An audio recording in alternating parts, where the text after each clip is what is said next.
देश में 1% लोगों के पास 99% प्रॉपर्टी एकोमोडेट हो गई। मुसलमान की बहस में रोजी रोटी कपड़ा मकान कहीं छुप जा रहा था। अब तो ये बहुत अच्छा हुआ ना अंजना जी कि हमने कहा कि हम 500 में सिलेंडर देंगे, मोदी जी ने कहा कि हम 450 रुपया में देंगे। और हम लोग कोई क्रीम थोड़ी बेच रहे हैं मैडम कि मुंह में लगाने का अलग क्रीम, तलवा में लगाने का अलग क्रीम, ये थोड़ी होता है। एक राजनीतिक विचारधारा है वो, और वो राजनीतिक विचारधारा जिसको आपने कहा हिंदुइज्म, जो इस देश का सांस्कृतिक इतिहास है, जो आध्यात्मिक परंपरा है, उसको हमेशा से मानती है। कर्नाटका में जिन गारंटीज पर कांग्रेस पार्टी को इतनी बड़ी जीत मिली, जिसकी चर्चा हुई, और वहां से विद इन इंडिया गठबंधन भी कांग्रेस का कद बढ़ा, क्योंकि उसके बाद बेंगलुरु में सबसे बड़ा आयोजन किया गया इंडिया गठबंधन के साथियों का। ये कांग्रेस की जो गारंटीज थी कर्नाटक में, वो मोदी की गारंटी कब बन गई, क्यों बन गई और कैसे सफल हो गई 3 राज्यों में? पहले तो अंजना जी आपका बहुत शुक्रिया, और आज तक की पूरी टीम को कि आप लोग ये अच्छा प्रोग्राम कराते हैं। और मैं स्वागत करता हूं हमारे पार्टी के दोनों वरिष्ठ नेता का और सभी आपके दर्शकों का। आपके प्रश्न का जवाब मैं दूंगा। सबसे पहली बात तो ये कि आप बार बार ये कह रहे हैं कि हमने कांग्रेस पार्टी के 3 नेताओं को बुलाया है, तो अब 3 बुलाएं, 6 बुलाएं, 60 बुलाएं, लेकिन अगर हम एक पार्टी के नेता हैं तो हम सबसे एक ही सवाल पूछा जाएगा। ऐसा तो होगा नहीं कि पवन जी से अलग सवाल पूछा जाएगा, हमसे अलग सवाल पूछा जाएगा, और हमारा जवाब भी एक ही होगा अगर हम एक पार्टी के हैं तो। और दूसरी बात, आपने कहा कि मीडिया पे दोष मत मढ़िए, बिल्कुल ठीक बात है। आज तक तो हम लोग यही पढ़े थे कि मीडिया लोकतंत्र का चौथा स्तंभ है, और मीडिया अक्सर विपक्ष के साथ होता है। कोई सवाल जो है वो सत्ता से पूछता है। मुझे इस पे कोई गिला शिकवा नहीं है, क्योंकि आपने एक शायरी पढ़ी थी तो हम भी एक पढ़ देते हैं आपके लिए कि हमने इस दौर के अंदाज निराले देखे, फैसला कत्ल का कातिल के हवाले देखे। तो कोई बात नहीं है, ये वक्त की बात है, और बिल्कुल आप पे कोई दोषारोपण नहीं है, गिला शिकवा नहीं है।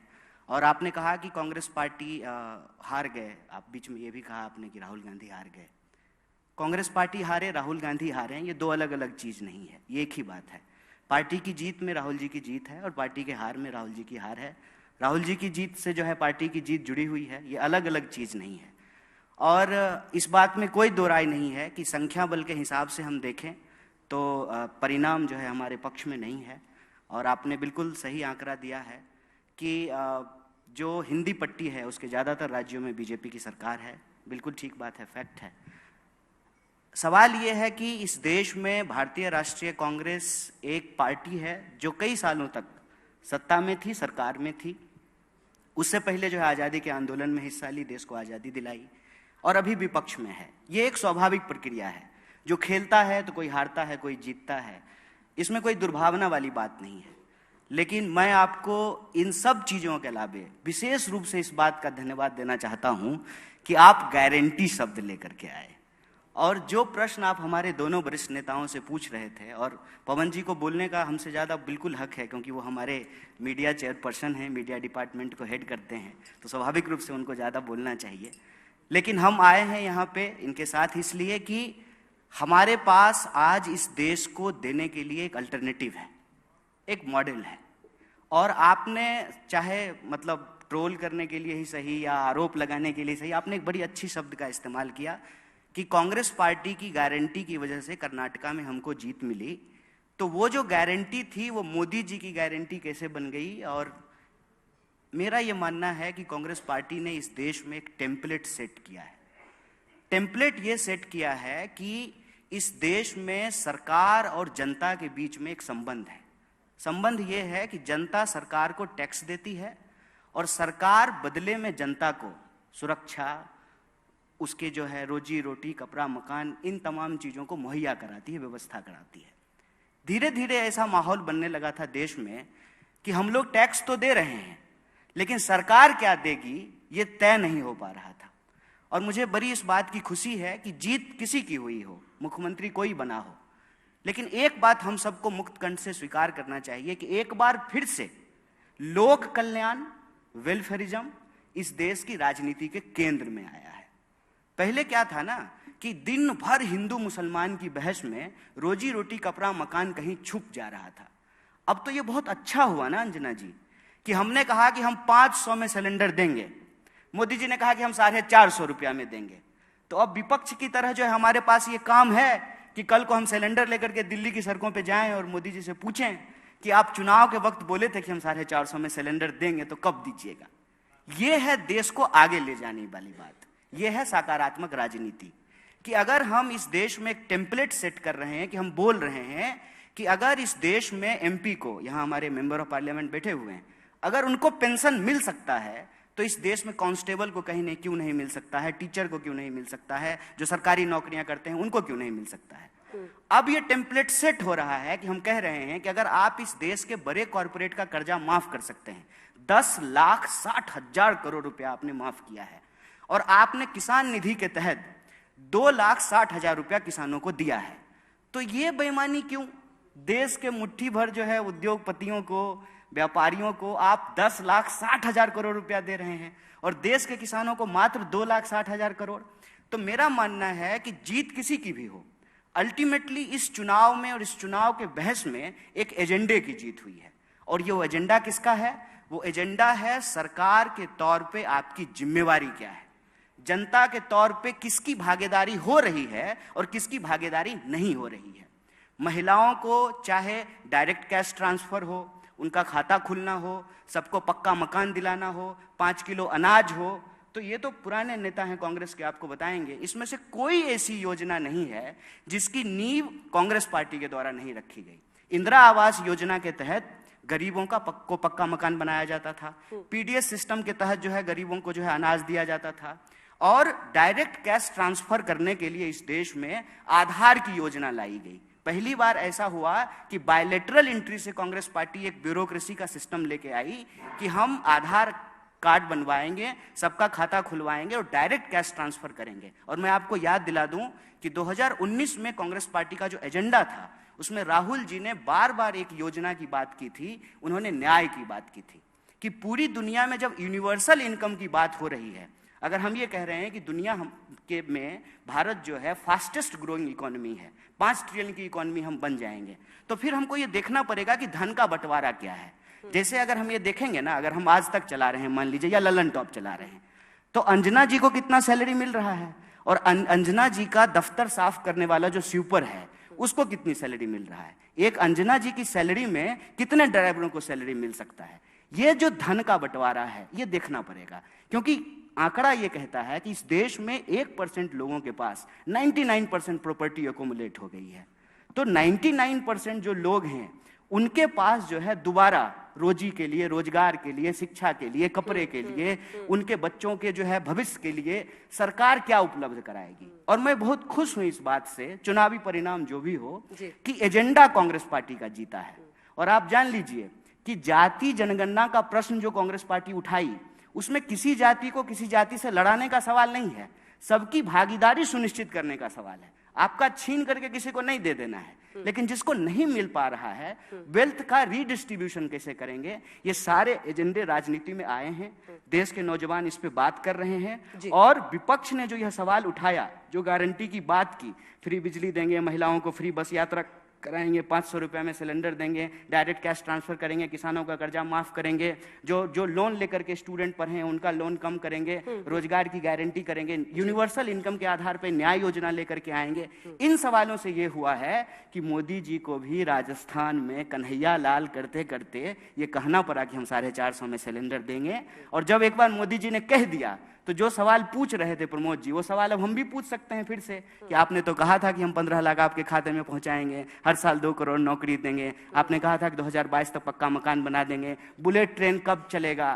तो देश के लोगों का सवाल राजनीति के केंद्र में रहेगा। और हमारा मानना है कि इस परिणाम को ऐसे देखना चाहिए कि कांग्रेस पार्टी ने जो टेम्पलेट सेट किया है इस देश में वेलफेयरिज्म का, भागीदारी का, सबके न्याय का, उसकी जीत हुई है। मध्य प्रदेश में जहां, अच्छा चलिए हम गलत हो गए, आप तो नहीं गलत होती कभी ना, आपका आकलन कैसे गलत हो गया? तो कुछ न कुछ तो कहीं ना कहीं बहुत सी चीजें सोचने के लिए सवाल हैं। एग्जिट पोल कई बार सही ठहरता है, कई बार गलत। एमपी में हम सही ठहरे, ये सच है कि कुछ जगहों पर हमारा भटक गया।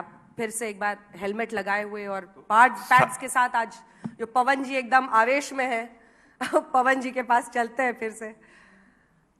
पवन जी, अच्छा है आपका जो अग्रेशन है वो अच्छा है, लेकिन ये अग्रेशन सिर्फ इंस्टीट्यूशंस पर निकालने की बजाय अगर यही ताकत और ऊर्जा इस बात में इस्तेमाल हो कि जनता को हम कैसे कन्विंस करें।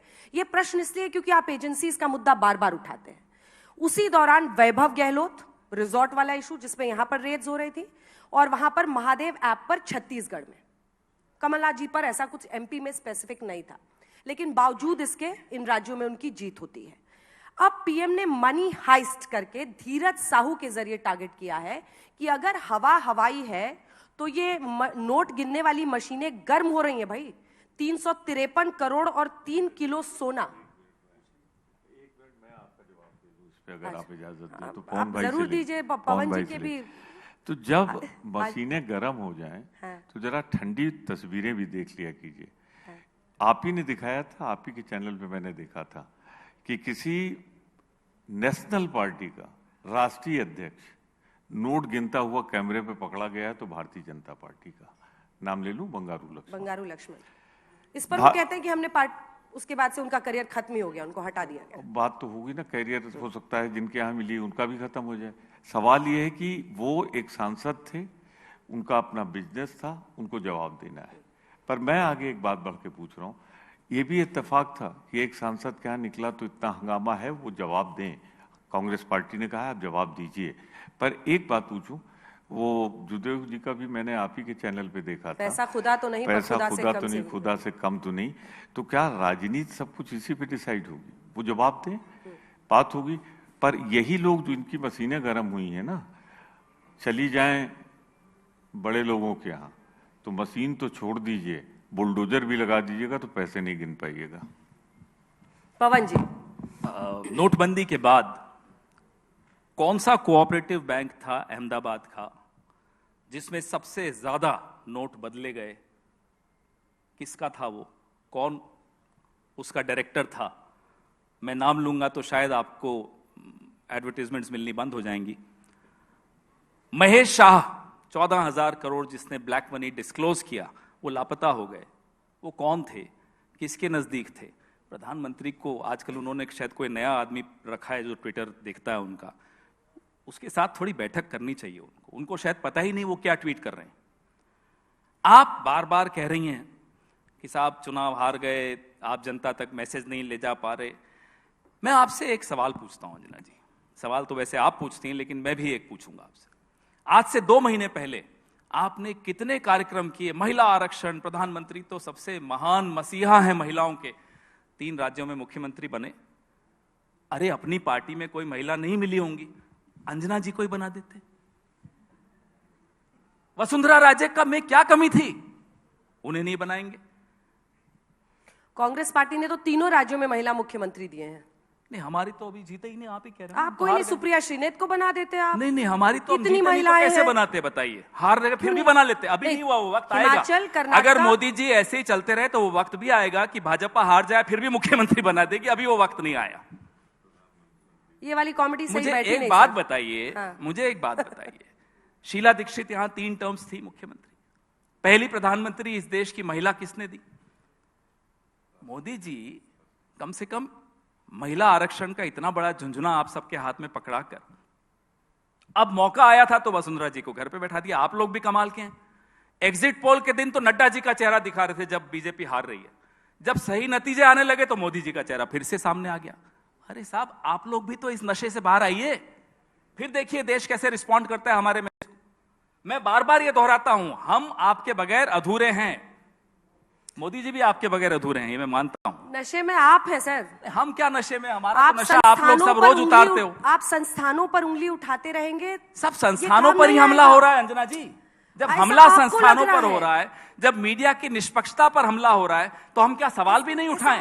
या अब उस पर भी आपत्ति है आपको कि सवाल क्यों उठा रहे हैं? लगता है ऐसा आपको लगता है? आप अभी पूछ लीजिए लोगों को लगता है कि मीडिया निष्पक्ष है या नहीं है। इस भ्रम में जीते हुए आपके लिए मुश्किलें और बढ़ेंगी। मुझे तो लगता है कि आपके नेताओं में काबिलियत है कि वो आपके लिए चुनाव जीत सकते हैं। क्यों नहीं जीत पा रहे हैं ये बताना आपका काम है, लेकिन आप नेताओं पर मंथन करने को तैयार नहीं है, स्ट्रैटेजी पर मंथन करने को तैयार नहीं है। हम सही नहीं कह रहे? जितना मंथन करना है जरूर करेंगे अंजना जी। सिर्फ एक आग्रह हमने कर्नाटक पे बोला, एक भ्रष्टाचार का नाम टिक गया। जब मेरी बारी आती है, अंजना जी 40%। को मेरी आवाज इतनी नापसंद है कि खुद ही बोलती चली। नहीं, क्योंकि आप अंजना कर रहे हैं, आप ऑब्सेस्ड हो अरे रहे हैं आप मुझसे। एंकर हैं, आप तो अंजना आपका से नाम- इतने obsessed अच्छा हैं, मैं चलिए क्या फिर करूं? मैं क्या बोलूं? अरुण पुरी जी का नाम लूं, राज चंगप्पा जी का नाम लूं, राहुल कंवल जी का नाम लूं, किसका नाम लूं? बताओ, मैं सबका नाम ले लेता। नहीं, आपको नाम लेने की जरूरत नहीं है, आप चलिए कांग्रेस के नाम नहीं बिहाफ पे लेते। आए हैं, आप जवाब दीजिए। चलिए नाम नहीं लेते। मैडम तो कह सकते हैं। मैडम, मीडिया भी थोड़ा आत्ममंथन कर ले तो क्या बुराई है? देश के लिए अच्छा होगा, कर लीजिए ना आत्ममंथन। अच्छा, हमारा क्या भी चाहते आग्रह हैं? मान लीजिए। हम तो जितनी बार आप कहते हैं आत्ममंथन करिए, हम करते हैं। आपकी हर सलाह मानते हैं हम। चुनाव हारते हैं तब भी मानते हैं, चुनाव जीतते हैं तब भी मानते हैं। हम तो मीडिया को सम्मान करते हैं। जब हम सरकार में थे, प्रमोद तिवारी जी तब भी सत्ता में थे, पूछिए इनसे। कन्हैया कुमार जी तो तब भी जूझ रहे थे सरकार के खिलाफ। जब हम सरकार में थे, आप लोग रोज उन्होंने तो कार्यक्रम आपको करते डूबता थे, जहाज कह दिया था। रोज कार्यक्रम करते थे आप हमारे खिलाफ। हमने तो कभी नहीं फोन करके बोला साहब आपके बॉसेस को कि नहीं अंजना जी को हटा दीजिए, उनको कम कर दीजिए। हिरेन जोशी हमारे यहाँ तो कोई था ही नहीं। बस फिर शुरू हो गया। क्यों नहीं शुरू होंगे? आपको क्या आपत्ति है? मैं हिरेन जोशी का नाम ले रहा हूं ना, आप मत लीजिए, मैं तो लूंगा। मैं विपक्ष में हूं, मैं नाम भी नहीं लूं कि कौन है जो आज मीडिया की हत्या कर रहा है। मैं नाम लूंगा, मुझे कोई डर नहीं है। रोक लेंगे एक बार और, हवाई जहाज से उतार लेंगे, मुझे उतार लें। जब मुझे डर नहीं है तो आपको सुनने में क्यों डर लगता है? मुझे कोई बोलने नहीं में डर डर रहा है नहीं यहाँ लगता। पर। हम तो पूछ रहे रोज थे सुबह धीरज साहू, मैं आप सब जो यहाँ धीरज बैठे साहू पर हैं इनको सन्नाटा छा चुनौती गया। देता हूं, इनके मोबाइल उठाकर देख लीजिए मीडिया वालों के। सुबह हिरेन जोशी जी का फोन मैसेज आ जाता है, एजेंडा सेट हो जाता है। बस शुरू हो। चुनौती है ये मेरी। मैंने देखे हैं वो मैसेजेस, ऐसे नहीं बोल रहा हूं, मैं जिम्मेदारी से बोल रहा हूं। 15 साल में भी सरकार इनसे में बहादुर तो प्रमोद जी आप निकले। आपने धीरज साहू पे जवाब मैं दिया धीरज साहू कम से पे भी कम। जवाब दूंगा। वो तो 353 थोड़ी बहादुरी करोड़ आप पे आ ही नहीं दिखाइए रहे। कि जब मैं आईना दिखा रहा हूं तो आईना देखिए, आप भी बहादुरी दिखाइए। मैं आईना दिखाने ही आया हूं यहाँ, मैं आया हूं तो दिखाऊंगा। अब आइए धीरज साहू पर। मैंने उसका सबसे पहले जवाब आपको दिया। महेश शाह, एक और शाह का भी नाम लेते लेते रह गया, अमित शाह। किसका बैंक है वो जिसमें सबसे ज्यादा नोटबंदी में नोट बदले गए? मैं तो 2 शाह का नाम ले लिया। आप सुनने की हिम्मत है आपकी? दोनों शाहों का नाम धीरज साहू बोल रहे हैं। धीरज साहू का तो हमारे प्रमोद जी ने भी जवाब दे दिया, मैंने शुरू में ही जवाब दे दिया। अरे जिनका पैसा है उनसे पूछे ना, हमसे क्यों पूछ रहे हैं आप? वो तो ठीक है, लेकिन ये सवाल नोटबंदी का perception सवाल है। आपने क्यों नहीं पूछा उस कोऑपरेटिव बैंक से? हम तो ये पूछ रहे हैं, कहां है महेश शाह? पूछिए ना, जवाब दिलवाइए ना हमें। सवाल परसेप्शन का है। इसके अरे साहब, बावजूद मोदी क्यों जीत मैं रहे हैं? आप परसेप्शन की बात जनता कर को रहे हो, मैं क्यों नहीं तथ्य दे रहा हूं convince कर पा आपको। रहे? It's facts versus perception, I am giving you facts. Why are you scared of facing these facts? किसी ने ऑडियंस से कहा भूख हड़ताल पे तो बैठो आप लोग। कब बैठे थे क्या मोदी जी भूख हड़ताल पे प्रधानमंत्री बनने से पहले? अब मीडिया को कहिए अन्ना हजारे ढूंढे एक और, जैसे इन्होंने पहले ढूंढा था आरएसएस के साथ मिलकर। हमने ढूंढा था भाई हम तो जैसे मोदी जी आए, अन्ना हजारे बैठे, वहां अरविंद जी बन गए, यहां मोदी जी बन गए। आप किसी अन्ना को लाइए, हम बन जाएंगे, चिंता क्यों कर रहे हैं आप? कोई किसी अन्ना को ला नहीं सकता। नहीं, हमें सब मालूम है कौन अन्ना लाया पैदा था। होते हैं और अन्ना के तरह और लोग अन्ना पैदा आंदोलन में होते हैं जब और लोग फिर सो जुड़ते जाते हैं। हैं। पवन जी, आंदोलन को आप बिलिटल मत कीजिए, क्योंकि उस बहुत आंदोलन बढ़िया। में क्या जो भी है, नहीं, जो मैं भी नहीं है, बिलिटल करूंगा। उस आंदोलन से कईयों की दुकान चली, हाँ, ये भी मीडिया सही में है। भी कईयों की दुकान चली, ये भी सही है। पॉलिटिक्स में भी कईयों की दुकान चली, इसलिए मैं उसको बिलिटल नहीं कर रहा हूं। लोकतंत्र की ताकत आंदोलन होते हैं, ठीक। लेकिन उस आंदोलन के पीछे मीडिया का भी एक बड़ा हाथ था। आज वो मीडिया कहां है? मैं सिर्फ ये पूछ रहा हूं, आज वो अन्ना हजारे कहां है? मतलब मैं आप सिर्फ ये पूछ रहा हूं। आप चाहते हैं कि मीडिया आपको जिता दे? नहीं, मीडिया तो न जिताता है न हराता है, आप ही कह रही हैं। तो आप बात परसेप्शन की हो रही है, आप ही कह रही हैं। तो मीडिया जो परसेप्शन बना रहा है आप विपक्ष के बारे में, राहुल गांधी जी के बारे में, मोदी जी के बारे में, आप उस पर भी तो थोड़ा सवाल उठाइए कि ये परसेप्शन आप किस आधार पर बना रही हैं? जीत हम और जो हार अगर के आधार सवाल, पर। अरे साहब कमाल। अब कन्हैया जी को बोलने दीजिए थोड़ा। चलिए, आपने मुझसे पूछा था इसलिए मैं जवाब दे रहा हूं। जब मैं ज्यादा बोल देता हूं कहते हैं नहीं कन्हैया जी को बोलने आप आज एकदम फॉर्म में, आप ऐसे ही नहीं, डटे मैं तो रहिए, हमेशा full बल्ला form में उठा के रहता आप हूं। डटे रहिए। बस ये जरूर कीजिए कि कभी कभी जब बंद कमरों में बैठे तो अपने नेताओं को भी आईना हम दिखाते रहिए। सब जगह सब आईना एक दूसरे को कन्हैया जी। दिखाते रहते हैं, लेकिन अभी यहां हम बैठे हैं तो मीडिया से भी कुछ सवाल पूछेंगे। रेवंत रेड्डी सीएम बने हैं वो तेलंगाना के, और उन्होंने कहा आपको खुशी हुई ना? क्योंकि जरूर, आप हमने उनका निष्पक्ष सबसे हैं। पहले इंटरव्यू किया था। नहीं, आप निष्पक्ष हैं तो आपको खुशी हुई होगी। पवन जी उस समय पता नहीं टीवी देखते नहीं देखते। पवन रेवंत जी रेड्डी जी का पहला जीतेंगे तो इंटरव्यू आपको मैंने ही खुशी किया होगी था। कि नहीं? पवन जी जब जीतेंगे आपको खुशी होगी ना? आप निष्पक्ष हैं। आप पवन जी को पार्टी का अध्यक्ष बनाइए। पार्टी का अध्यक्ष तो बनाइए। अभी बने हुए हैं सारे ना। फैसले ले ही रहे हैं वो मीडिया के। मतलब वो अभी अध्यक्ष एक बने हुए हैं, बन जाएंगे भविष्य में, ऐसा क्या अब है? आपको इसमें भी आपत्ति में नहीं नहीं मीडिया के फैसले ले रहा हूं? नहीं नहीं बिल्कुल नहीं। नहीं, कन्हैया जी। अंजना जी आज निष्पक्ष हैं और आज हमको मौका आज दे रहे हैं। निष्पक्ष है नहीं, हम लोग अच्छा, सदा निष्पक्ष हैं, निष्पक्ष हैं, हाँ माफ कीजिए। रेवंत रेड्डी सीएम बने जी। और आपके युवा नेता वहां पर वो, हालांकि एबीवीपी से शुरुआत की थी उन्होंने गौ पूजा करते हुए, वो वोटिंग वाले दिन गए और ये किए।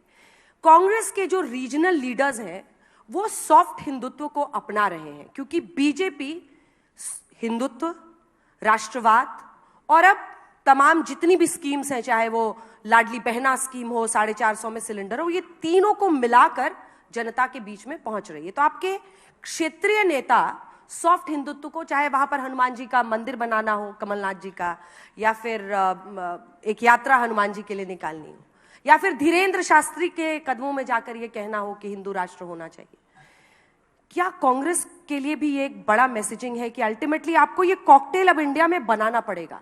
Hindu majoritarianism is to stay. देखिए, आप माने इस देश की आध्यात्मिक परंपरा को कॉकटेल कह रहे हैं, ये तो ठीक बात नहीं है। इस देश में ज़्यादातर लोग हिंदू हैं, हिंदू रीति रिवाज को मानते हैं। यहाँ ही हम लोग 3 लोग बैठे हुए हैं, तो क्या प्रैक्टिस करते हैं उसको छोड़ दीजिए, लेकिन सबके नाम से ही पता चल रहा है कि हिंदू हैं। मेरा तो नाम कन्हैया है, आपका अंजना है, अंजनी पुत्र पवन सुतनामा। तो कहने का पॉइंट ये है कि जब आप इसको एक राजनीतिक दल या विचारधारा से जोड़ते हैं तो उसमें एक फर्क होता है। जैसे हर पुरुष पुरुषवादी नहीं होता है, वैसे ही हर हिंदू जो उस आध्यात्म में भरोसा करता है, जीने के तरीके में भरोसा करता है, पाप पुण्य सही गलत स्वर्ग नरक को मानता है, वो भी जो है ना हिंदूवादी नहीं होता है। ये एक राजनीतिक विचारधारा है। अगर आप राजनीतिक विचारधारा की बात कर रहे हैं, अगर मैं सही हूं, तो राजनीतिक विचारधारा में ना ये सॉफ्ट और हार्ड नहीं कहना चाहिए। ये मीडिया के द्वारा गढ़ा गया टर्म है। जहर जहर होता है, सांप का बच्चा भी उतना ही जहरीला होता है जितना वयस्क होता है। और हम लोग कोई क्रीम थोड़ी बेच रहे हैं मैडम, कि मुंह में लगाने का अलग क्रीम, तलवा में लगाने का अलग क्रीम, ये थोड़ी होता है। एक राजनीतिक विचारधारा है वो, और वो राजनीतिक विचारधारा जिसको आपने कहा कि हिंदुत्ववादी, उसको बीजेपी रिप्रेजेंट करती है। लेकिन कांग्रेस पार्टी हिंदुइज्म, जो इस देश का सांस्कृतिक इतिहास है, जो आध्यात्मिक परंपरा है, उसको हमेशा से मानती है। सत्यमेव जयते हमारे देश के राष्ट्रीय चिन्ह पे लिखा हुआ है, तो ये बीजेपी के पैदा होने से पहले से लिखा हुआ है ना। 1980 में बीजेपी बनी है, देश को 47 में आज़ादी मिली, 50 में संविधान लागू हुआ।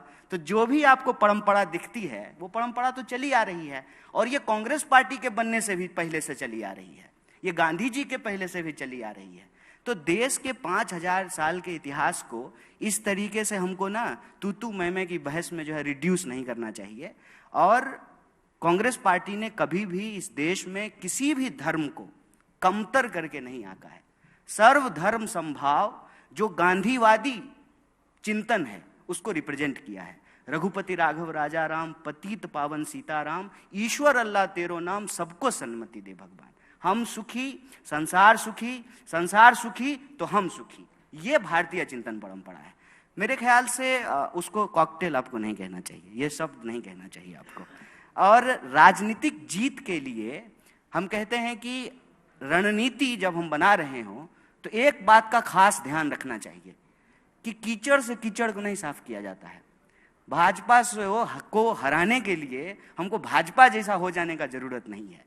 रही बात जनता की, तो जनता के जीवन में धर्म उसका एक पक्ष होता है। किसी भी धर्म का कोई व्यक्ति हो, भूख सबको लगती है, डर सबको लगता है, घर की जरूरत सबको होती है, नौकरी सबको चाहिए होता है। ये जो एक नया सगुफा आज के दिन में छोड़ा गया है ना, कि अपना सीना मत देखो, पेट और पीठ जो है ना दोनों सटक करके एक हो गए हैं, प्रधानमंत्री का सीना नाप रहे हैं। आसपास जो घटनाएं घट रही हैं उसको नहीं देखेंगे। नाली में ढक्कन नहीं है वो नहीं देख रहे हैं, स्कूल में टीचर नहीं है वो नहीं देख रहे हैं, सड़कें नहीं बनी है, अनाज जो है लोगों को खाने के लिए नहीं मिल रहा है, लोग भूख से सो रहे हैं। पढ़ने लिखने के बावजूद, अंजना जी बधाई हो आपको, आप जो है जामिया से पढ़ करके इतने बड़े चैनल में इतनी बड़ी एंकर बन गई। आज जो आपके जूनियर हैं जो पढ़ रहे हैं, दर दर भटक रहे हैं बेचारे, उनको नौकरियां नहीं मिल रही है। एलुमनाई मीट में जाइएगा तो पूछिएगा, 45 साल में देश में सबसे ज्यादा बेरोजगारी है। ये सवाल है, इस सवाल पे हमको बार बार आना पड़ेगा। अलग बात है कि जो पवन जी थोड़ा तल्ख हो जा रहे हैं, लेकिन उनका रंज इसी बात से है। आपने कहा ना कि हम ऑब्सेस्ड हो रहे हैं पवन जी हमसे, आपसे ऑब्सेस्ड नहीं हो रहे हैं। सवाल ये है कि मीडिया के बारे में आज तक हम लोग यही जानते समझते आए थे कि मीडिया निष्पक्ष होता है।